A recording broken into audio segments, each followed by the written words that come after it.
All right, this is Chapter 6, problem set number 2. We're going to start with problem number 7.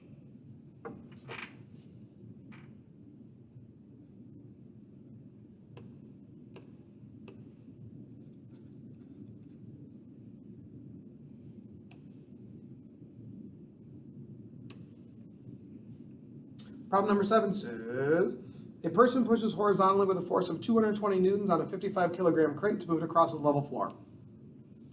The coefficient of kinetic friction is 0.35. What is the frictional force and the acceleration of the crate? So this is pretty standard fare. So we're going to have a crate getting pushed along the floor.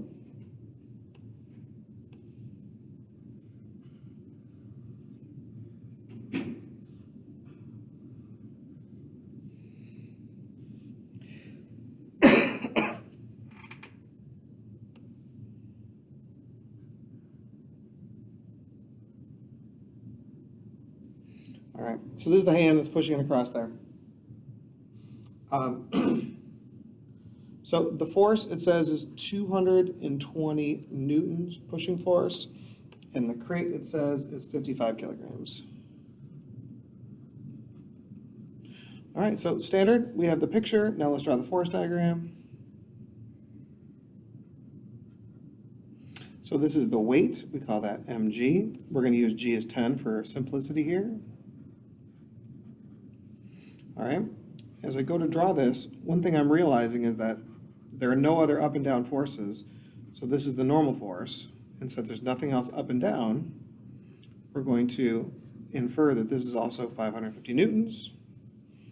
We have a push force of 220 newtons, and there's some friction. So in general, once I have the force diagram, I can apply Newton's second law. So Newton's second law says that the net force is equal to the mass times the acceleration. In this problem specifically, when I look at the force diagram, I have the push force, 220 newtons, minus the frictional force. Now, one thing that we're familiar with is that if you want to calculate the frictional force, you can do so by taking the coefficient of friction and multiplying it by the normal. So in this case, the coefficient of friction, according to the problem, is 0.35. The normal force, according to the fact that we inferred it from here, is 550. So let me get my calculator out.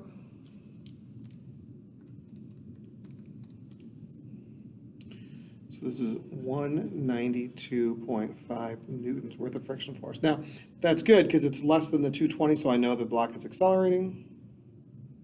So if I substitute these in here,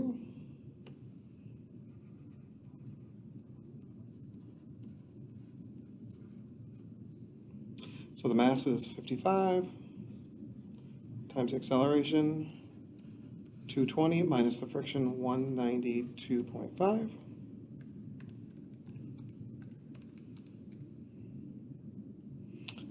So the acceleration is equal to 0.5 meters per second per second. So,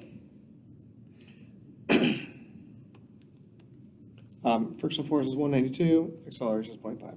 Now, if you're using g value as 9.8, you're going to match the book answer, but because I'm using g as 10, it's going to vary slightly.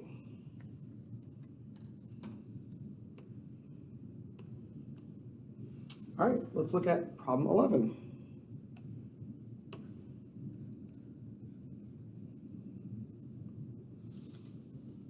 And problem 1 says a 68 kilogram crate is dragged across the floor by pulling on a rope attached to the crate's incline 15 degrees above the horizontal. All right, so let's get that drawn first.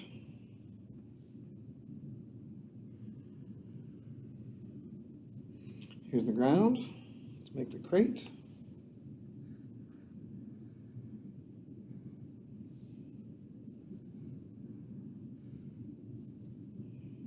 And let's pull it on with a rope. It's 15 degrees above the horizontal.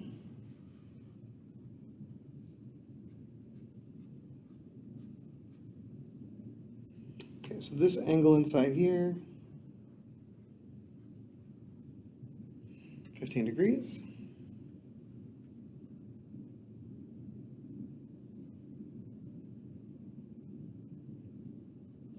It says the coefficient of friction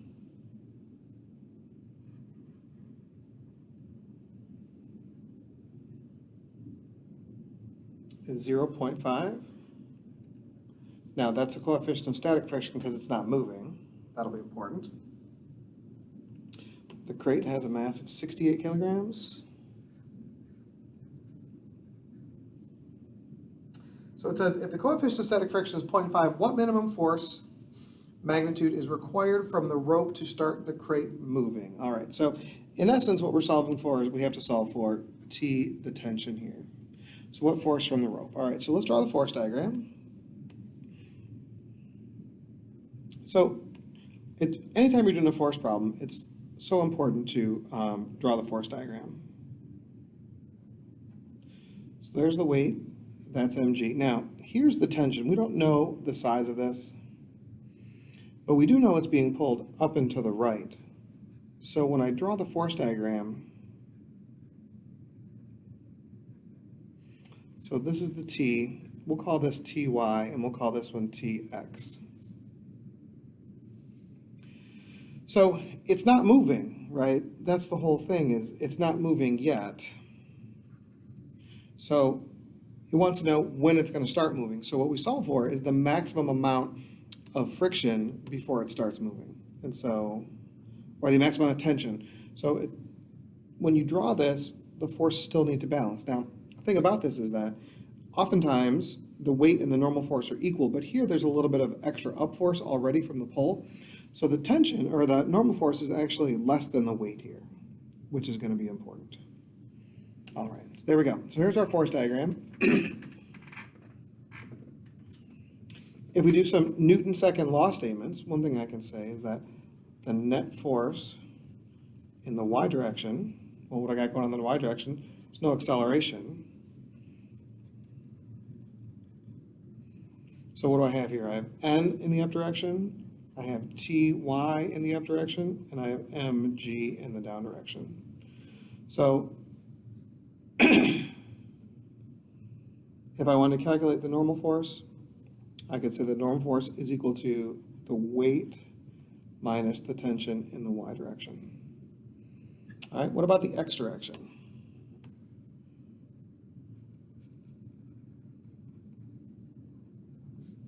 So it hasn't started accelerating yet. The net force in the x direction, well, I have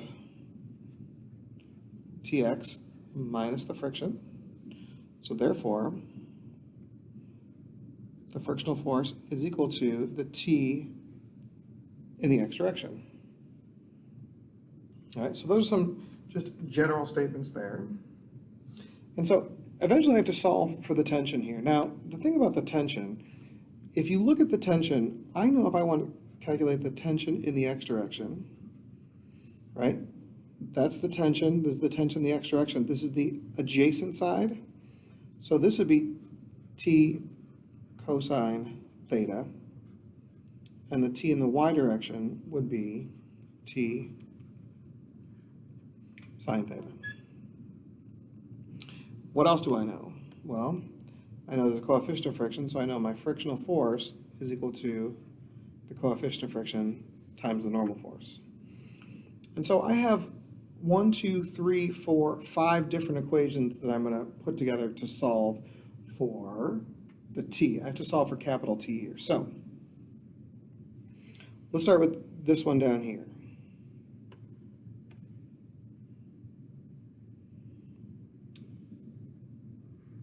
The friction is equal to Tx, so therefore the friction is equal to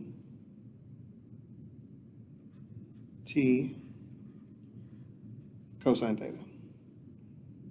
So that looks pretty good to me. So if I substitute these two in with each other, I end up with T cosine theta is equal to mu n. But look at, I have an equation for n right here. So I end up with T cosine theta is equal to mu times.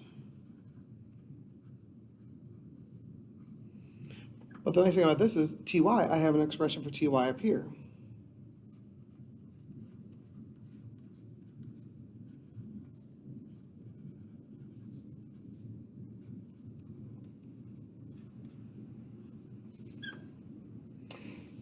So I got to solve for t, so I'm going to do a little bit of algebra here.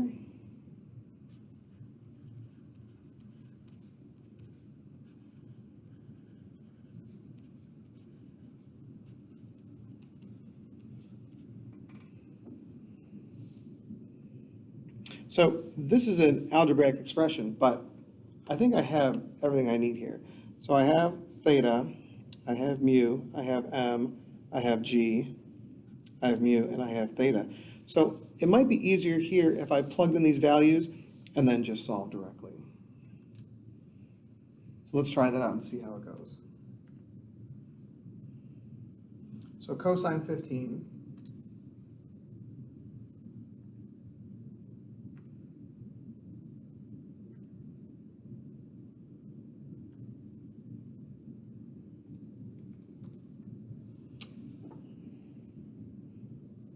So 0.96 t is equal to, and this is 0.5 times 68 times g is 10 minus 0.5 times sine 15, 0.26.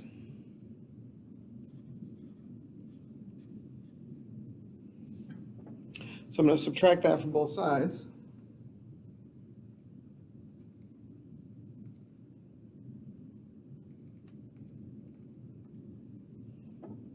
So I have 0.7 t.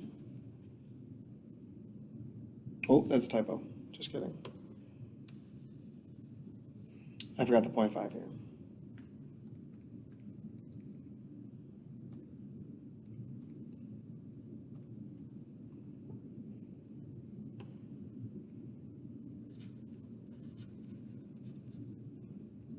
Zero 0.83 t, and that's equal to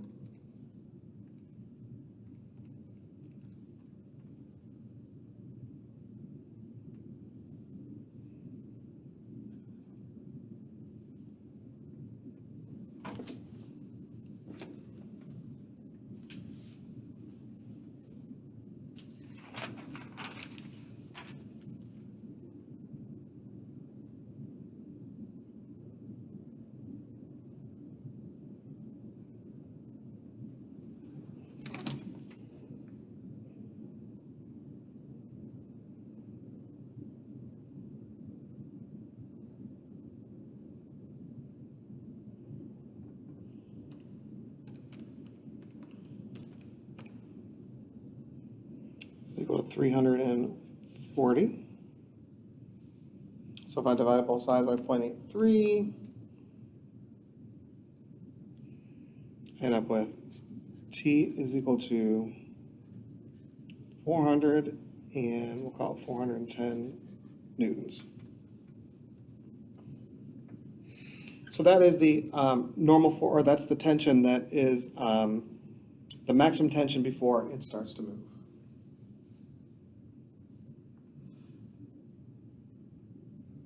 So B says if the coefficient of kinetic friction is 0.35, what is the magnitude of the initial acceleration? So the only thing that's going to be different about this force diagram is the weight is the same, the normal is the same, right? We have the pull force.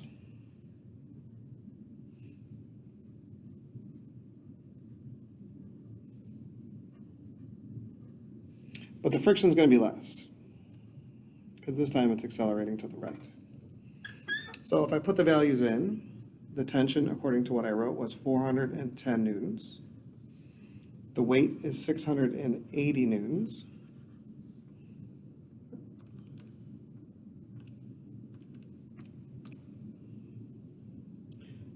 This is 106 newtons.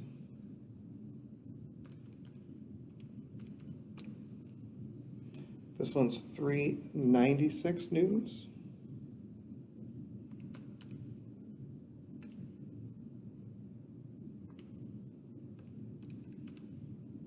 Oh, nope.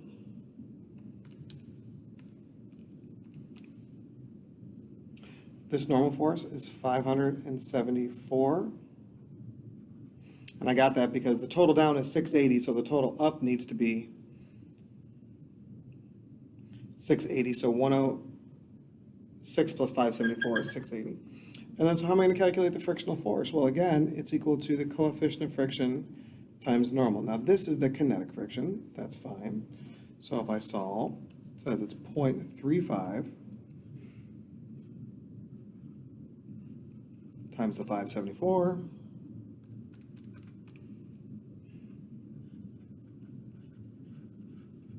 200.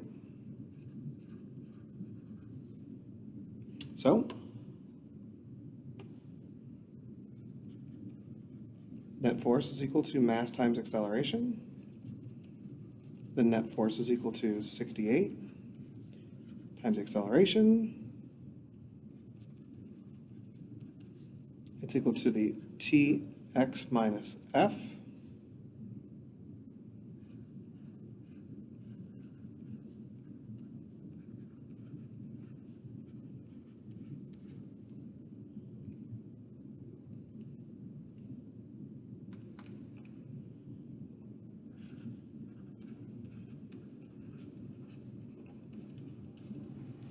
To 0.88 meters per second per second.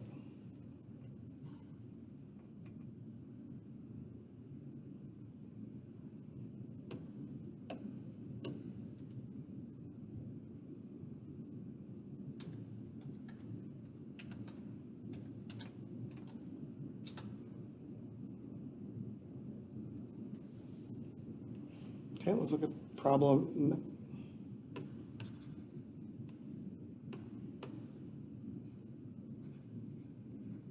Problem 19. 19? 19. So there's a 12 Newton horizontal force F pushes on a block weighing 5 newtons against a vertical wall. The coefficient of static friction is 0.6 and the coefficient of kinetic friction is 0.4. Assuming the block is not moving initially, will the block move? Well, let's draw it up and see.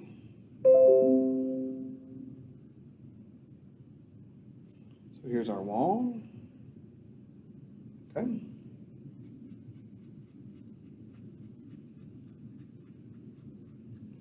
Let's get our crate out.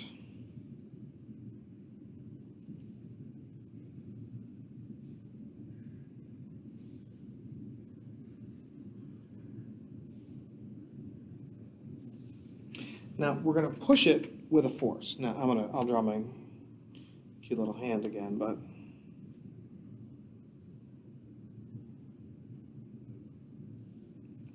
so when you go to draw the forces on it, what I think is important is to realize that the Earth still pulls it down. The hand is pushing it in.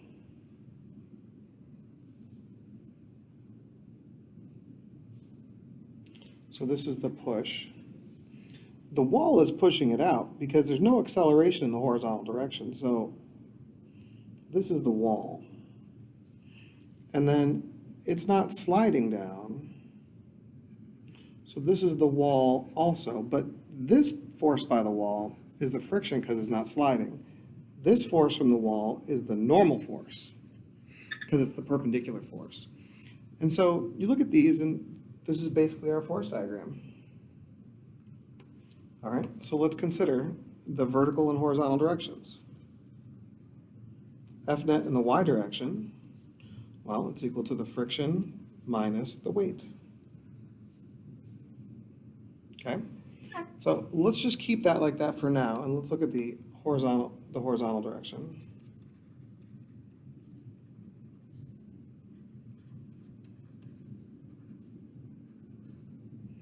So we know it's not accelerating in the horizontal direction. So in this case, the F net in the x direction is equal to 0.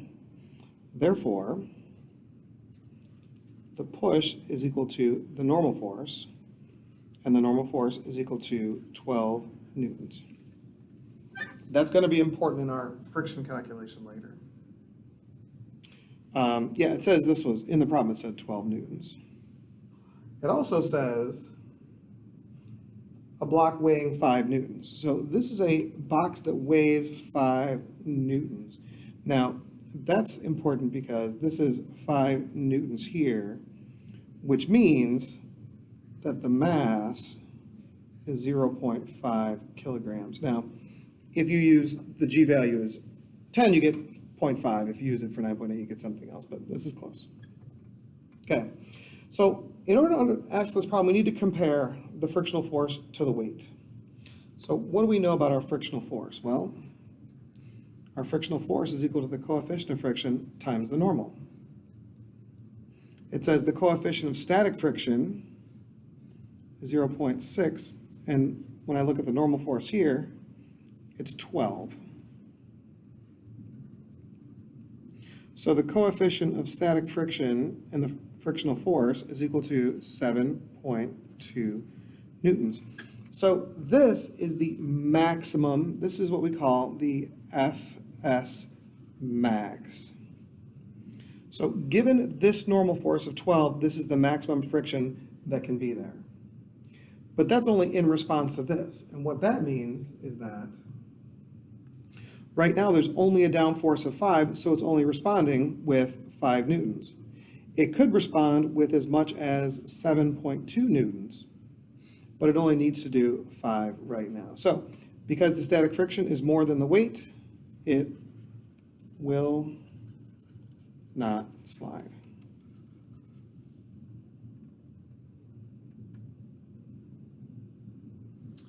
B says, in unit vector notation, what is the force on the block from the wall? Okay.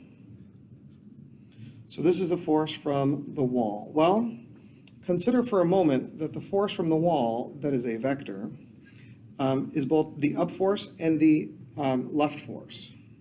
So it is a force from friction plus the force that we call the normal. So I'm going to put this in unit vector notation. Oh, I did it backward here. That's all right.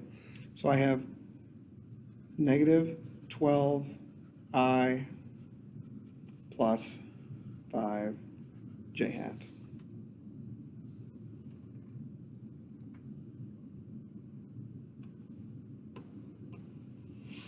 All right, let's do the last one. It's problem 21. Okay. It says, initially stationary box of sand is to be pulled across the floor by a cable in which the tension should not exceed 1100 newtons. The coefficient of static friction between the blocks and the floor box and the floor is 0.35. What should the angle between the cable and the horizontal be in order to pull the greatest possible amount of sand, and what is the weight of the sand in the box in this situation? Okay, so let's draw it out.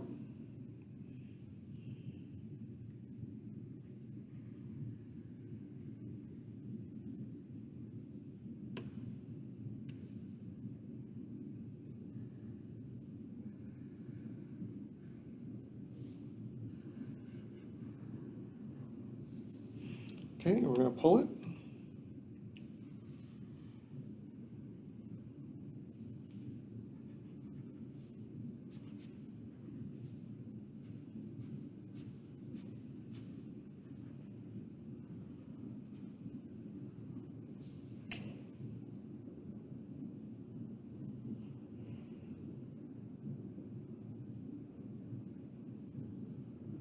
So let's draw the force diagram.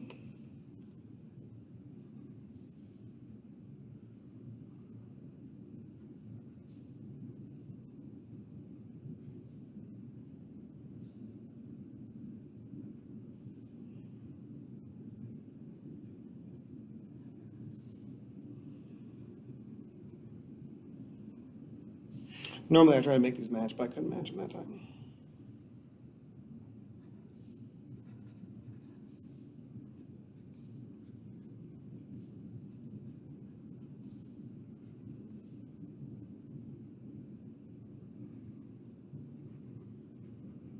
All right, so here's our force diagram, and it says, what should the angle between the cable and the horizontal, what should be the angle between the cable and the horizontal to maximize, pull the greatest possible amount of sand, and then what is the weight in this situation? So This seems to me to be a problem where we're going to have to write some equations. And then once we write some equations, we're going to have to figure out what the maximum is. So let's just start off with some Newton's third law equations and go from there. All right, so let's do F net in the x direction. So the F net in the x direction, now, we're not moving it yet. What we know is that the maximum, well, I'll write it up here.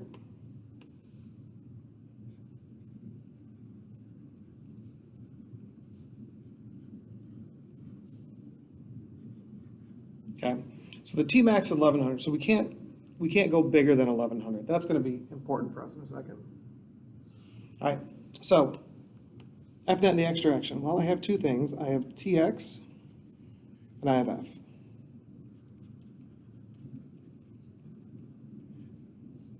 So therefore, the T in the x direction is equal to the friction.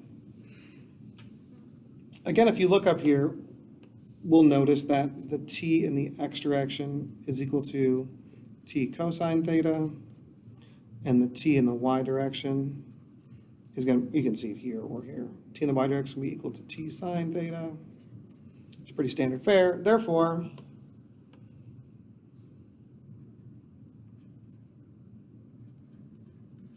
T cosine theta. All right, what about the y direction?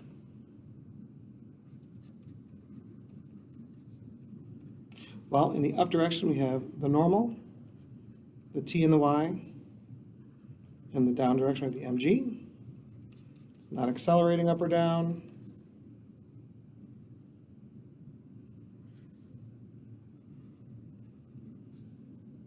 The ty is here, so I can say mg minus t sine theta. So these are our basic understandings here. Now, our third understanding has to do with the friction. Same thing we know from earlier is that if you want to solve for the frictional force, you can take the coefficient of friction times the normal.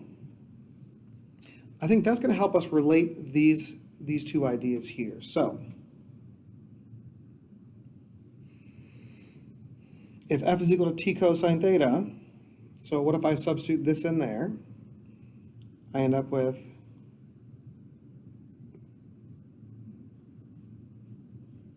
mu n is equal to T cosine theta. And I have an expression for n here.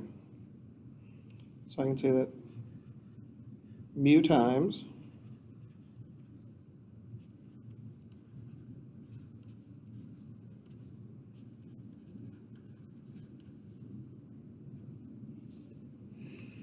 so I have this expression,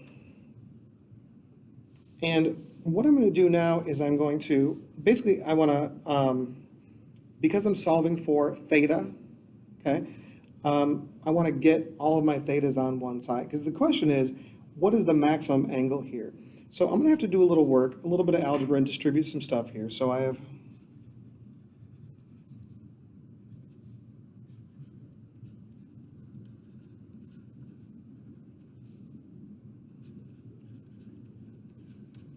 okay. So now I'm going to subtract this from both sides. Actually, I'm adding it.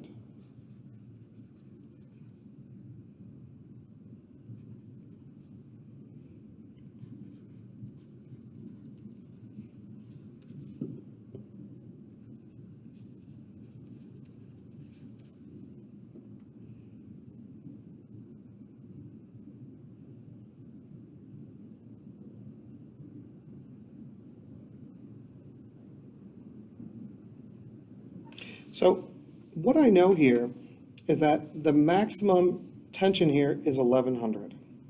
So looking at this equation here, if I plug in 1100, I think I might be able to, basically I know the mu value also. So let's just plug in the couple things we know.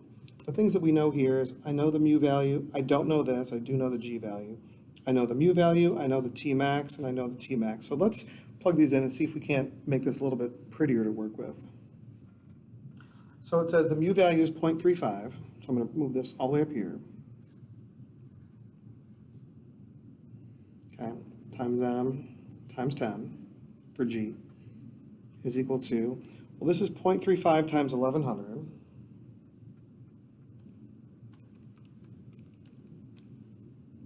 So 385 times the sine of theta plus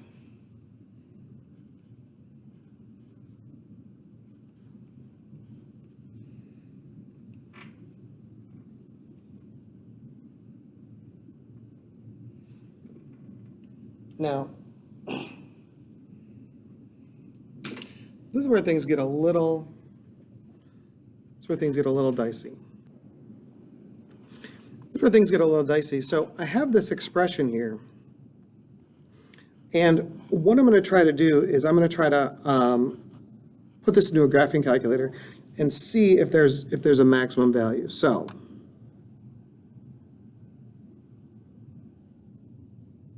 let's use Desmos.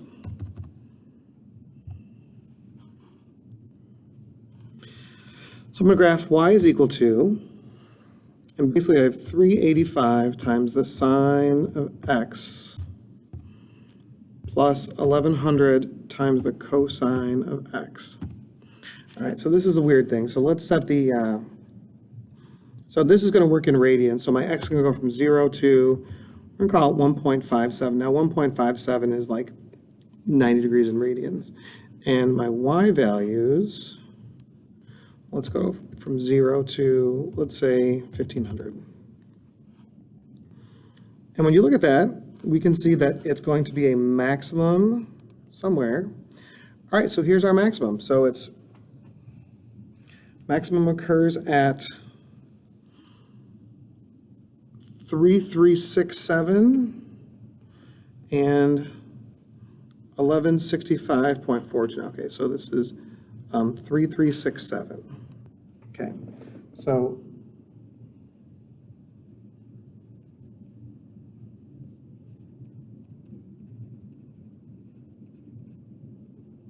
that's 0.3367.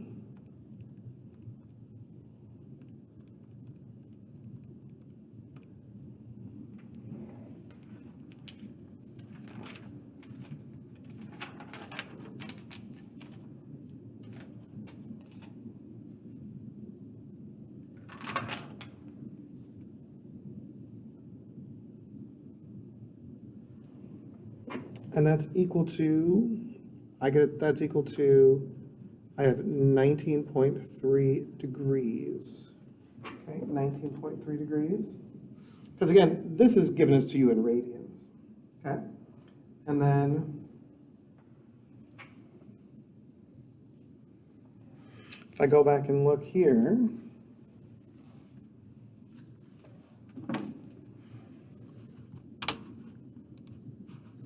okay, it says the maximum value here is 1165. Okay, so 1165.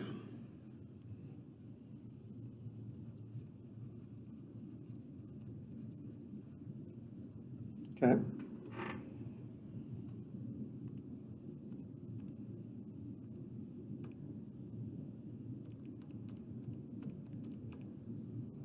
Okay, and so what that means there is it says, oh, actually, so this is the y max, and so I have this expression, 0.35.